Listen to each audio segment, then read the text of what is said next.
தளபதி மாணவர்களை சந்திக்கக்கூடிய நிகழ்ச்சி எப்ப நடக்க போகுது அப்படிங்கிற ஒரு அப்டேட்டை நமக்கு சொல்லிட்டாங்க. 2 கட்டங்களா இந்த நிகழ்ச்சியை நடத்த போறதா பிளான் பண்ணிருக்காங்க.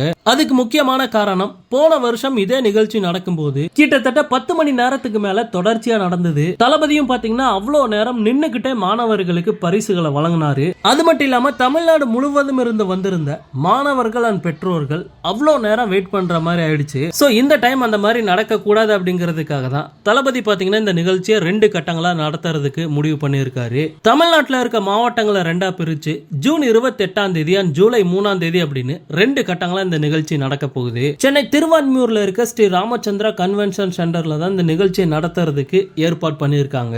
சோ தளபதியோட பிறந்த நாளுக்கு முன்னாடியே இந்த நிகழ்ச்சி நடக்கும் அப்படிங்கிற ஒரு எதிர்பார்ப்பு இருந்துச்சு. ஆனா என்ன ரீசன் அப்படின்ட்டு தெரியல. தளபதியோட பிறந்த நாளுக்கு அப்புறம் இந்த நிகழ்ச்சி நடக்க போகுது. இன்னொரு முக்கியமான விஷயம் என்ன அப்படின்னு பார்த்தோம்னா, போன வருஷம் இந்த நிகழ்ச்சி நடக்கும்போது நிறைய கிரிஞ்சான விஷயங்கள் பாத்தீங்கன்னா நடந்தது. தளபதியை விசில் அடிக்க சொல்லி பாட்டு பாட சொல்லி அதுக்கப்புறம் கையில இருக்க காப்பை கலட்டி மாஸ்டர் போஸ்ட் கொடுங்க அப்படிங்கிற மாதிரி ஸ்டூடெண்ட்ஸ் பாத்தீங்கன்னா தளபதியை போட்டு டார்ச்சர் பண்ணி சில கிரிஞ்சான விஷயங்கள்ல ஈடுபட்டாங்க. பட் தளபதியும் பாத்தீங்கன்னா முகம் சொல்லிக்காம அவங்க சொன்ன எல்லா விஷயத்தையுமே பண்ணாரு. சோ மாணவர்கள் அந்த மாதிரி இந்த டைம் எதுவும் பண்ணாம கொஞ்சம் மெச்சூர்டா நடந்துகிட்டாங்கன்னா நிகழ்ச்சி ரொம்பவே நல்லா இருக்கும்.